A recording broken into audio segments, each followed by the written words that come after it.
ኢየሱስ የት ነበር ብለው ቢጠይቁ ሰዎች አላያችሁ? እኔ እንደዚህ ሲሆን እግዚአብሔር የት ነበር? ተሰብረ ከሆነ ሊጠግን ይችላል። ግን ምክንያት አለው እግዚአብሔር። ልንረዳውም ላንረዳውም እንችላለን። እንደወጣው ቀራለሁ ብለው ከእግዚአብሔር ጋር እልህ የሚጋቡ ስንት ናቸው? አንድ ቀን በሆነው ነገር የዘላለም ልማችንን ልናበላሽ ይገባል። አንድ ቀን ነው የሆነው። እሱ ደግሞ በቂ ምክንያት አለ።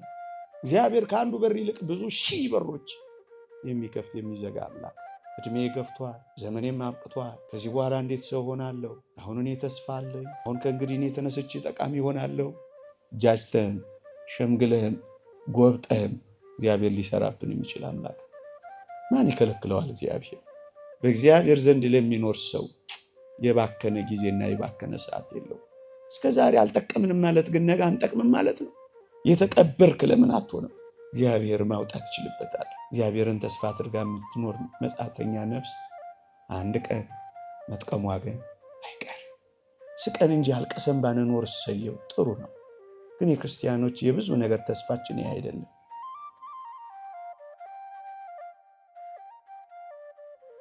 የተወደዳችሁ ክርስቲያኖች እግዚአብሔርን በቅን ለሚፈልጉት አሳዳጆች ቢሆኑ እንኳን ተሳዳጅ አድርጎ እንደሚቀይራቸው በጳውሎስ ላስታውሳችሁ።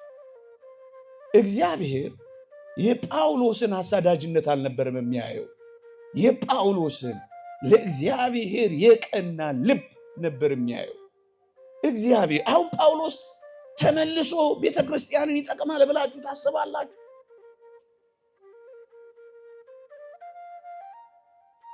በኢየሩሳሌም በገሊላ እያሳደደ የነበረ ሰው ከልዋሪቆን እስከ ደማስቆ የሚሳደድ የቤተ ክርስቲያን ምርጥ ዕቃ ይሆናል ብላችሁ ታስባላችሁ እንዴ? ወጋሪው አስወጋሪው ከምን ቅጽበት ተቀይሮ ተወጋሪ እንደሆነ አያችሁ እንዴ? ለምን ግሮሰሪ እንደ ቢራ ጠርሙስ በጥራጊ ለምን አትበተንም? በልብህ እግዚአብሔርን ከፈለግከው፣ ጥቂት ቅናትና ቁጭት ኑሮ ከተንገበገብከው ለምን ደረጃ አንድ ወንበዴ ለምን አትሆንም? እግዚአብሔር መቀየር ይችልበታል። እንደሱን ያደረገው እኮ አሁን ጳውሎስን ማን ይጠቅማል ብሎ ሊያስበው ይችላል? እጅግ ታላቅ ጠቃሚ ሰው፣ ተፈላጊ ሰው እንዴት ሆነ? አደረገው እግዚአብሔር። አሳዳጆችን እግዚአብሔር እንዴት አድርጎ ተሳዳጆች አድርጎ ቀየራቸው? እነዛን በዝሙት የኖሩትን እነ ማርያም ግብፃዊትን እንዴት አድርጎ አከበራቸው? እንዴት ታግሶ በበረሃ አስኖራቸው? ለውበታቸው ተጠንቀው በሽቶና በሜካፕ ይቀቡና ይጨነቁ የነበሩትን እነዚያን ሴቶች እንዴት ቅዱሳት አንስት አድርጎ ቀየራቸው? ማንም አይቀየራል። እግዚአብሔር ጋር ደርሶ ሳይቀየር የወጣ የለም። ይህን እናምናለን። አፈር ነው እመት ሆኗል፣ ውሃ ነው ጸበል ሆኗል። ማንም አይቀየራል። ጥቂት ጊዜ ቆየ እንጂ እግዚአብሔር እንዴ ገዳዮቹን ሟቾች ያደረገ እግዚአብሔር አይደለ? በገደሉበት ሰይፍ አንገታቸውን ተመጫጭተው እንዲሰጡ ያደረገ እነዚህን ገዳዮች ሟቾቹ ያደረገ እሱ አይደለ? እንዴት ይደንቃል! የተወደዳችሁ ክርስቲያኖች፣ በኔሮን ቄሳር መናፈሻ ውስጥ እግዚአብሔር ክርስትናን ይሰራል ብላችሁ ጠብቃችሁ ነበር? አመድ የሆነ የሰማዕታት አመድ በቄሳር ቤት ያሉ ክርስቲያኖችን እንደሰራቸው አታውቁ? እግዚአብሔር በኔሮን አፍንጫ ስር ሰማዕታትን ይሰራ ነበር። ለዚህ ነው ቅዱስ ጳውሎስ ከኔሮን ቄሳር ቤተሰቦች ሰላምታ ያቀርቡላችኋል ያለው።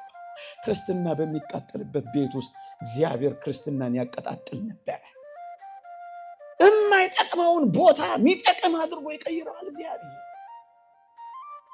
ወገኖች እግዚአብሔር ነው ልናምነው የሚገባን፣ እግዚአብሔር ነው። ጳውሎስንም እኮ እንደዚህ ነው የቀየረው።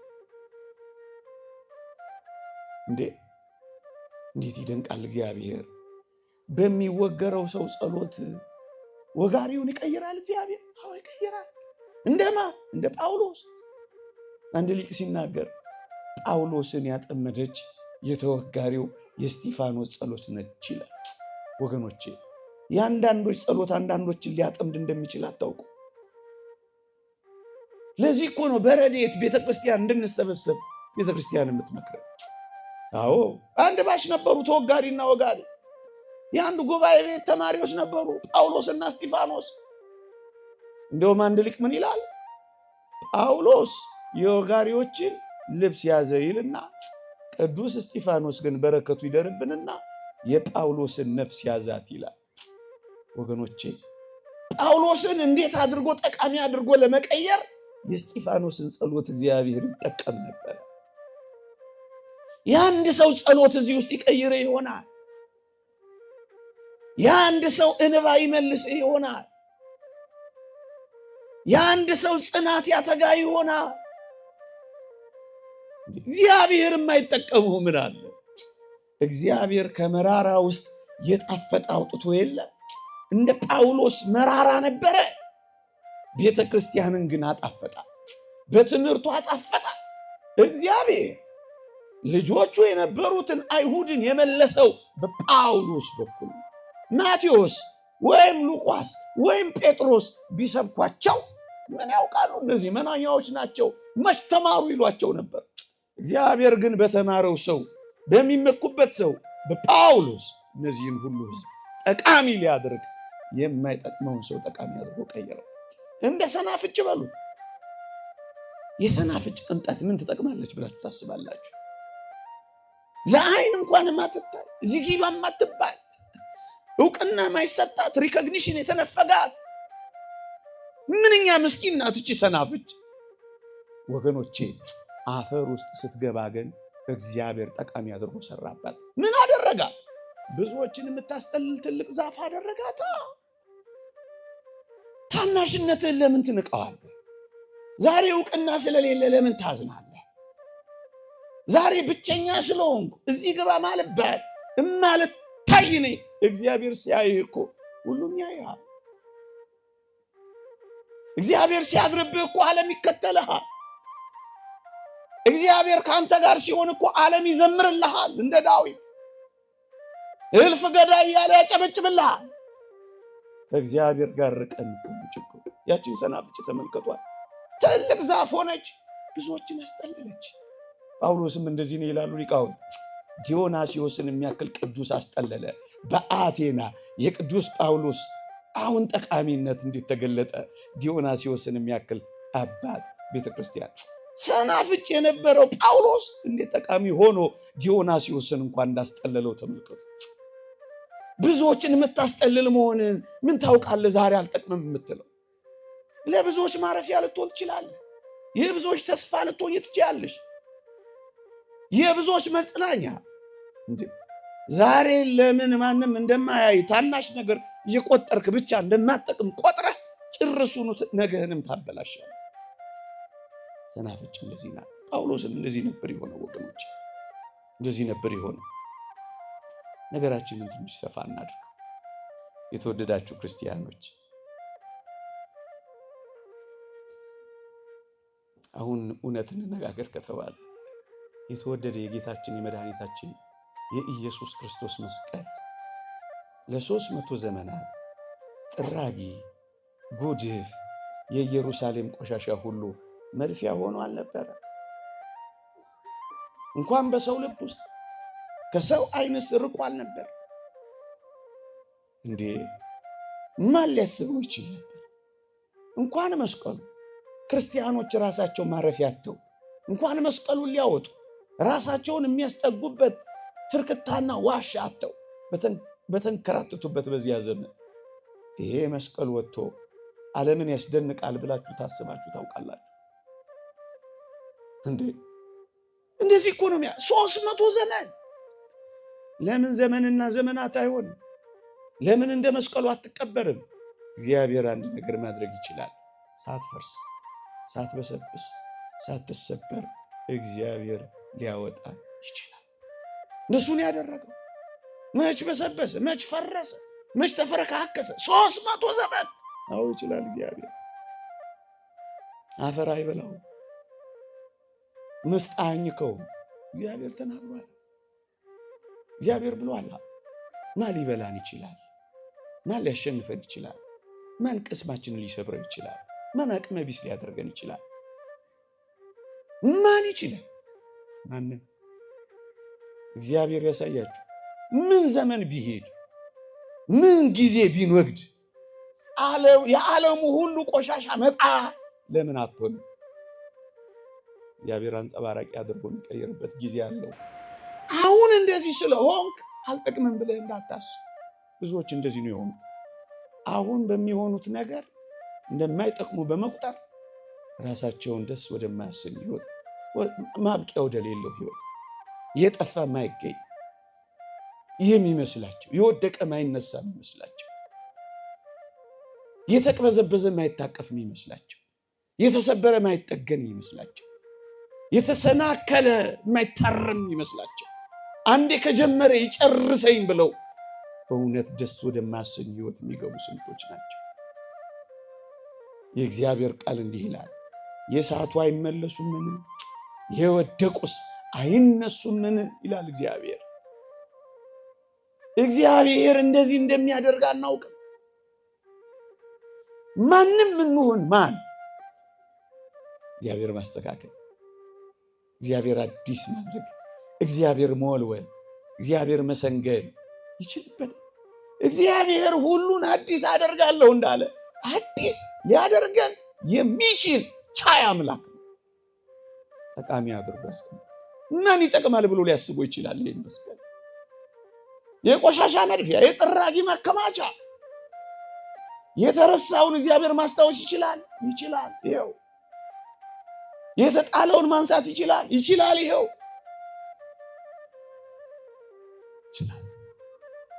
ዘመን ያበቃለትን ሕያው ማድረግ ይችላል። ከቆሻሻ ውስጥ ንጹህ ማውጣት ይችላል። እግዚአብሔር። ታዲያ ማን ተስፋ ይቆርጣል? ከ300 ዘመን በኋላ ከጥራጊ ጉድፍ ውስጥ ይፈርሳል፣ ይበሰብሳል ተብሎ የሚታሰብ አንጸባራቂና በክብር የሚወጣ ከሆነ የመስቀሉ ተሸካሚ ልንሆን የተጠራን ክርስቲያኖች ዛሬ ቆሻሻ ተደፍቶብን ሊሆን ይችላል። ዛሬ ብዙ ኃጢአቶች ተንከባለውብን ሊሆን ይችላል። ዛሬ በብዙ ድካም ውስጥ ልንሆን እንችላለን። ግን አንድ ተስፋ አለን። እግዚአብሔር ሲያወጣ እኛ እናንጸባርቃለን። ጊዜያችን ሲደርስ እኛ ከቆሻሻ ውስጥ ንጹህ ሆነን መውጣት እንችላለን። የቆሸሸውን ዓለም ማጽዳት እንኳን እንችላለን። እንደሱ እኮ ነው የሆነው። ክርስቲያኖች ማንም ላያስበን ይችላል። እግዚአብሔር ሲያስበን ግን ሁሉን ወደ መጥቀም እንወጣለን። አሁን መስቀሉ ከዚህ ሁሉ ዘመናት በኋላ ይታሰባል ብላችሁ ታስባላችሁ? ባለንበት እንጽና እንጂ፣ በተረዳንበት እንበርታ እንጂ፣ ጥቂት መኖር እንጀምር እንጂ እግዚአብሔር ሳያስበው የቀረ የለም። ማንም ላያስበን ይችላል። ዘመን ረዘመ እንዴት እንላለን? ወገኖቼ ዘመንን የሚያስረጃ አምላክ አለን አይደል? ዘመንም አያልፍበት፣ ዘመንም አይሽረው፣ በዘመናት የሸመገለ እንደሱ አይደል እንዴ? የትኛውም ዘመን እግዚአብሔር አያቅተው። በየትኛውም ዘመን ብንሆን እግዚአብሔር ጠቃሚ አድርጎ ከመስራት አያግደው። ለምን አይሄድም? እንደሱ አድርጎ ነው ጠቃሚ አድርጎ የቆየረው ወገኖች። እንደሱ አድርጎ ነው መስቀልን እንኳን የቀየረው። ከዚያ በኋላ ነው ብዙዎችን የፈወሰው። ከዚያ በኋላ ነው ብዙዎችን የጠቀመው። ከዚያ በኋላ ነው ሀገሮች ይሻሙበት የጀመረው። ማን ያውቃል? አንተም ብዙዎች የሚሻሙበት ልትሆን ትችላለህ። ማን ያውቃል? አንተን ብዙዎች የሚፈልጉ ልትሆን ትችላለህ። እንደሱ ሆኗል እኮ። እና አባ ሙሴ ጸሊም እኮ ሰው ሁሉ የሚሸሻቸው ምስኪኖች ነበሩ እኮ በነውር ስራቸው፣ ደስ በማያሰኝ ተግባራቸው። በኋላ ላይስ አባ ሙሴ እየተባሉ በረሃ እያቋረጡ ሰዎች የሚፈልጓቸው፣ በረከቶቻቸውን የሚናፍቋቸው እስከ መሆን ተቀየሩ ወገኖቼ። ታዲያ ያጽናና? እጅግ የሚያጽናና እኮ ነው ክርስቲያኖች። የተጣሉ ሰዎች ይሄን ሊያስቡ ይገባል። ብዙ ነገር የተደፋብኝ፣ መውጫ ያጣው ነገሮች ሁሉ የተከመሩብኝ፣ ፈንቅዬ ለመውጣት እጣ ፈንታዬም ያልሆነ ደካማ ይሆንኩ፣ አቅመ ቢስ ይሆንኩ፣ መኖሬ እንኳን የተረሳ ሰው እንኳን የማያስብ ደግሞም የረሳኝ ደግሞም እንዳልወጣ ከላይ የሚጭኑብኝ ልንል እንችላለን። ከዚህ በላይ ቋንቋም ካለ ከዚህ በላይ ልን እንችላለን። እንደ መስቀሉ ግን 300 ዘመን ልትሆን ግን አትችልም። ታዲያ ከዚህ ወዲህ ያለውን ነገር እግዚአብሔር ጠቃሚ አድርጎ የእናንተን ሕይወት ሊቀይር የሚችል አምላክ አይደለም? እንጠቅማለን። ጠቃሚ አድርጎ የሚቀይርበት ዘመንና ጊዜ ያለው እግዚአብሔር እሱን ነው። በእነዚህ ቃላት የተወደዳችሁ ክርስቲያኖች የምናስበው ይሄን ምን ልላችሁ ነው እንዴ? እንደ መስቀሉ ተቀብረ ሊሆን ይችላል። የተቀበርክ ለምን አትሆንም? እግዚአብሔር ማውጣት ይችልበታል። ስንቶቹን አውጥቷል። ስንቶቹን ከሱስ አውጥቷል። ስንቶቹን ከቁማር አውጥቷል። ስንቶቹን መረን ከወጣ የዝሙት ሕይወት አንስቶ ንጹሐን አድርጓቸው፣ ሰንግሏቸው፣ አስውቧቸው፣ ክንፍ አውጥተዋል። ስንቶቹ አይኖቻቸው እየታዩ በረዋል። ማንም አይጠቅማል።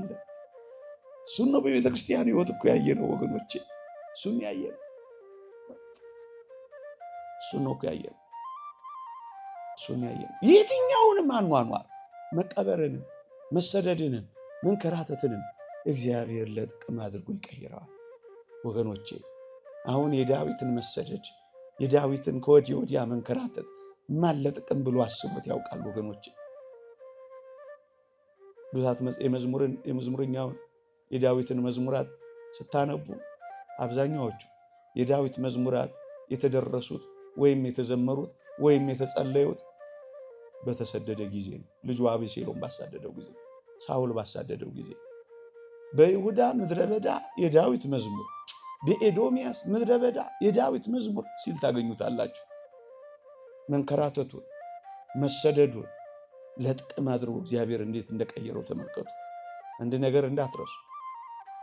የቤተ ክርስቲያን መሰደድ፣ የቤተ ክርስቲያን መከራ፣ የቤተ ክርስቲያን በዚህ ዘመን ያለው ስቃይ፣ የክርስቲያኑ ጭንቀት ሁሉ እግዚአብሔር በምድረ በዳው እንዳለው እንደ ዳዊት ለጥቅም አድርጎ ይቀይረዋል። ጸሎታችን ይበዛል፣ ጨዋነታችን ይጨምራል። ወገኖቼ እንዴት አድርጎ ለጥቅም እንደሚቀይረው ተመልከቱ።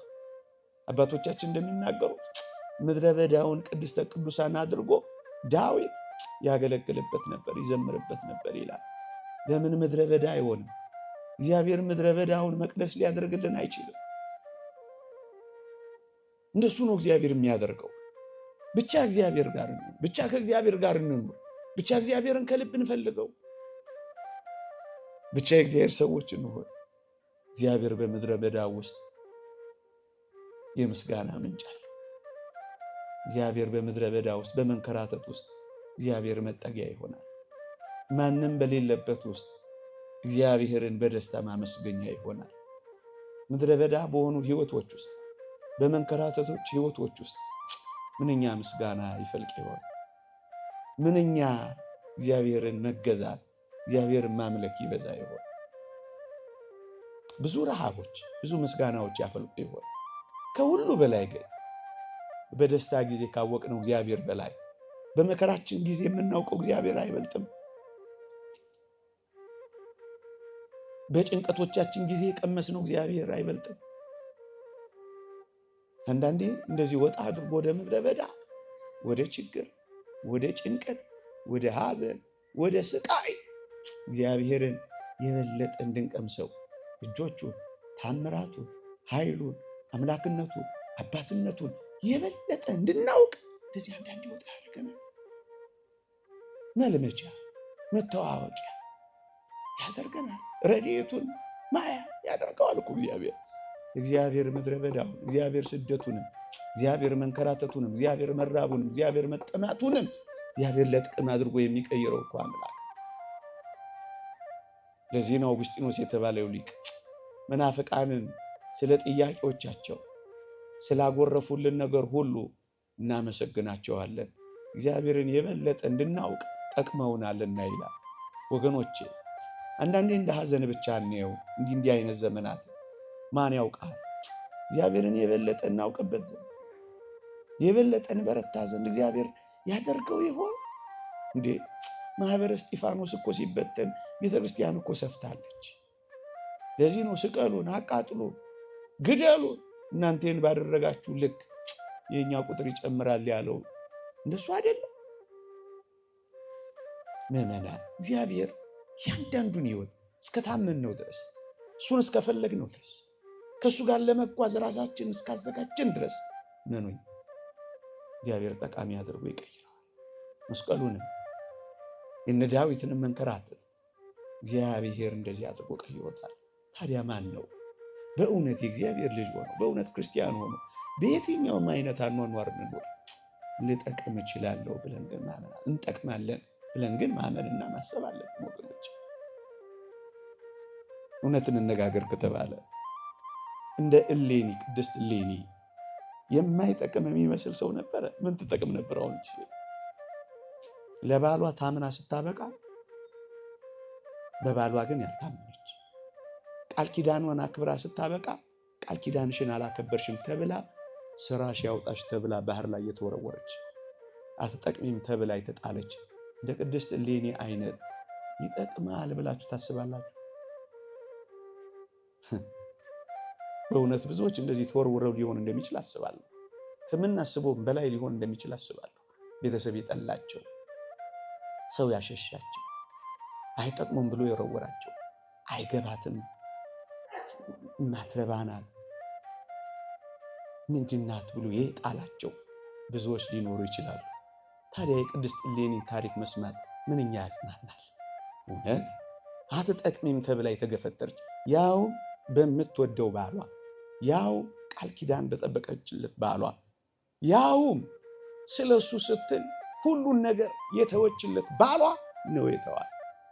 ይህች ሴት እንዴት ጠቃሚ ሆና እንደጨረሰች አታውቁ።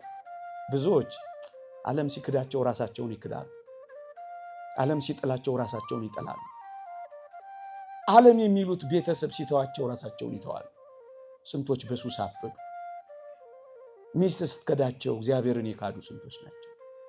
ባል ሲከዳቸው ራሳቸውን ጭርስ አድርገው የተዉ ስንት ናቸው። ቤተሰብ ሲወረውራቸው እነሱ ራሳቸውን ወርውረው ሱስ ውስጥ የከተቱ ስንት ናቸው። እቺ ሴት እንደዚህ አላደረገችም። እውነት እንደዚህ አላደረገችም። እኔ ስታመን ምን ነው እግዚአብሔር ለእኔ አልታመንም እያለች ሙግት አልገጠመ። አንዳንዶች ክርክር ላይ ናቸው። ኢየሱስ የት ነበር ብለው ቢጠይቁ ሰዎች አላያችሁ? እኔ እንደዚህ ሲሆን እግዚአብሔር የት ነበር? እንደዚህ ሚያይ ሙግት ውስጥ ወዳጄ፣ ሙግት ውስጥ አትግባ። ይልቅ ኃይለኛው ከእግዚአብሔር በታች ራስህን አኑረው። ተሰብረ ከሆነ ሊጠግን ይችላል፣ ግን ምክንያት አለው እግዚአብሔር። ምክንያቱን ልናውቀውም ላናውቀውም እንችላለን፣ ልንረዳውም ላንረዳውም እንችላለን። ግን የምንረዳው ነገር ቢኖር እግዚአብሔር በጣም በቂና አስፈላጊ ለጥቅም የሚሆን ምክንያት አለ። በሁሉም ሕይወት ውስጥ ያየነው ይህንን ነው። ሙግት አልገጠመችም። ምን ነው እግዚአብሔር ጉድ አደረገኝ እያለች እንደ ጉድ አድራጊ አልቆጠረችው። ለዚህ ነው ብዙዎች ጀርባቸውን የሚሰጡት።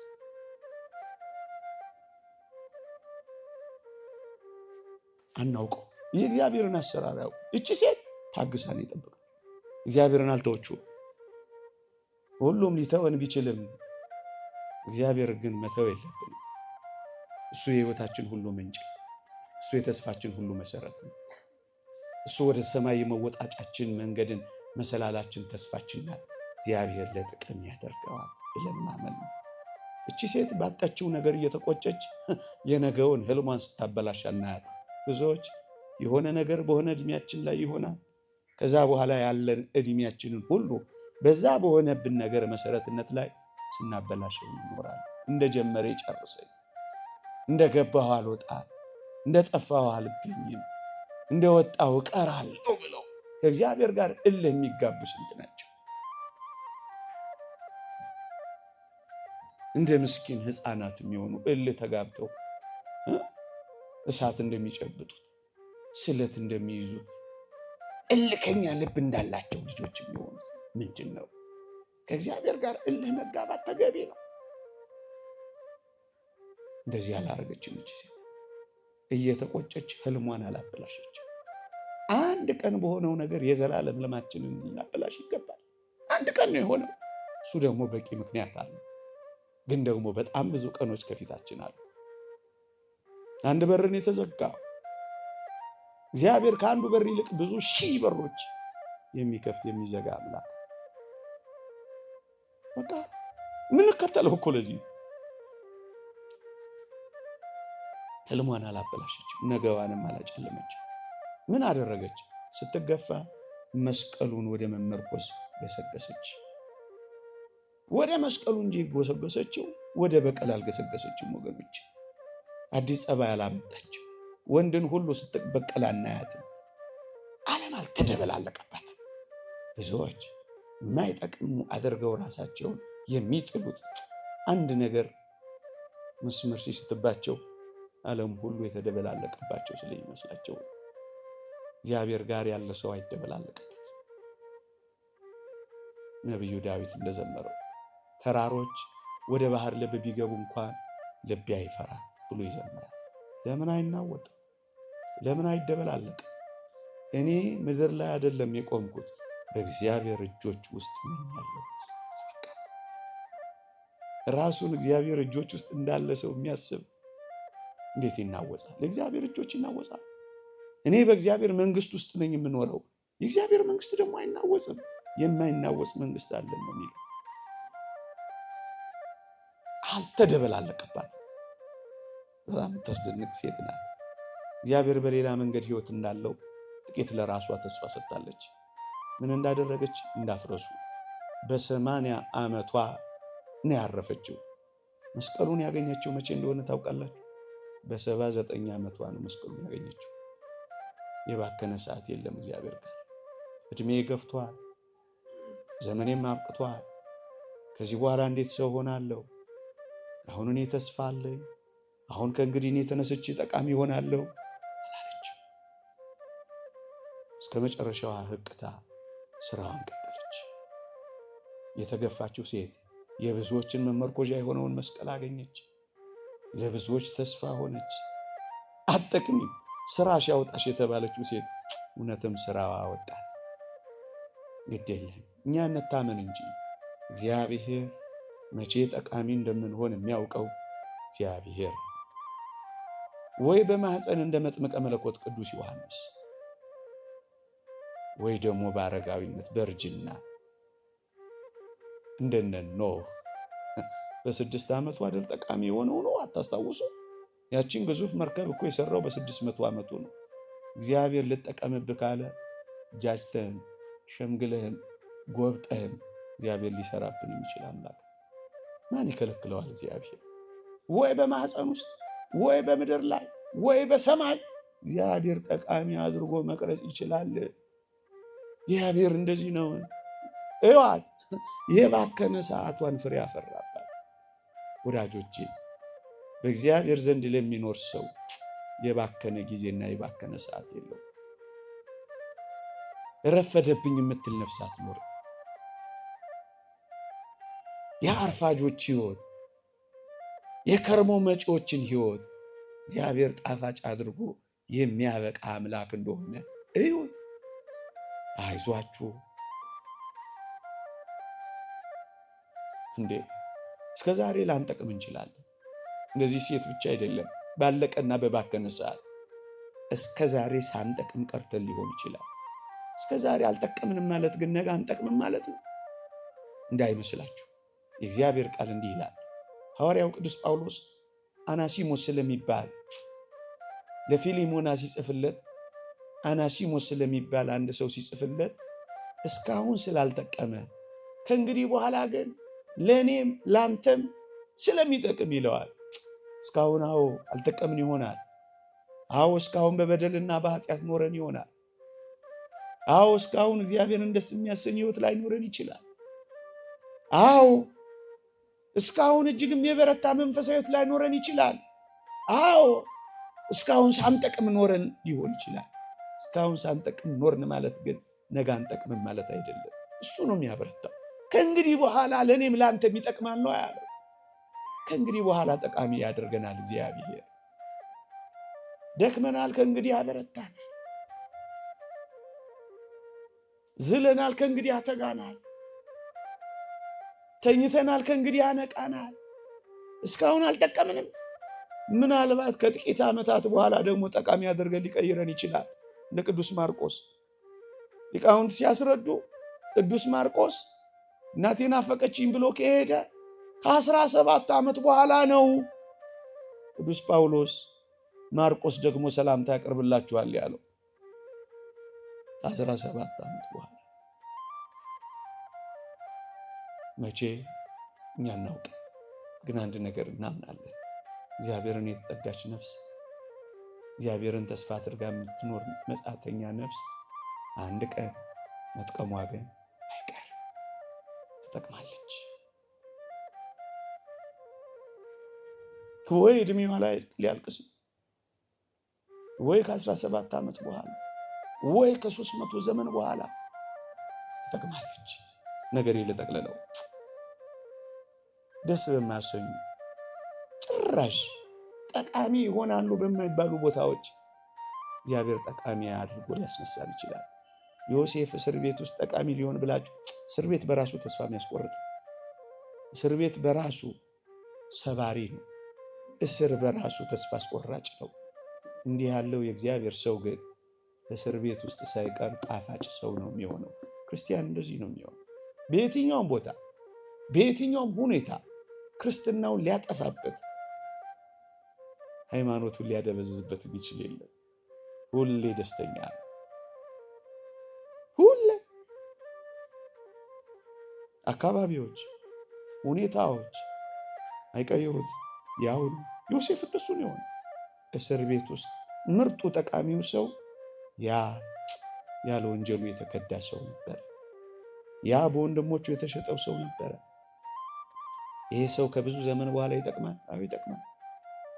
ጥያችሁ በሙሉ እነዚህን ታሪኮች ለምን የተረኩላችሁ ይመስላችኋል?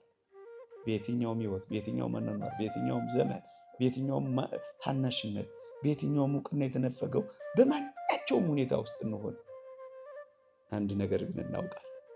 እግዚአብሔር ጠቃሚ አድርጎ ሊቀይረን ይችላል።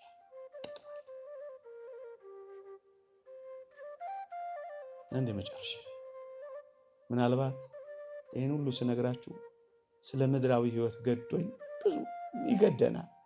ቢሳካል ይሳቅን ብንኖር ሳቅ ባይዘን ስቀን እንጂ አልቀሰን ባንኖር እሰየው ጥሩ ነው። ግን የክርስቲያኖች የብዙ ነገር ተስፋችን ይህ አይደለም። በዚህች ህይወት ብቻ ክርስቶስን ተስፋ ካደረግን እንዴት ምስኪኖች ነን ይላል ቅዱስ ጳውሎስ። ይህን ስናወራ አንኖርም። ቢሆን መልካም ነው፣ ካልሆነ ደግሞ እሰየው ነው። ይቆየ። አሜን።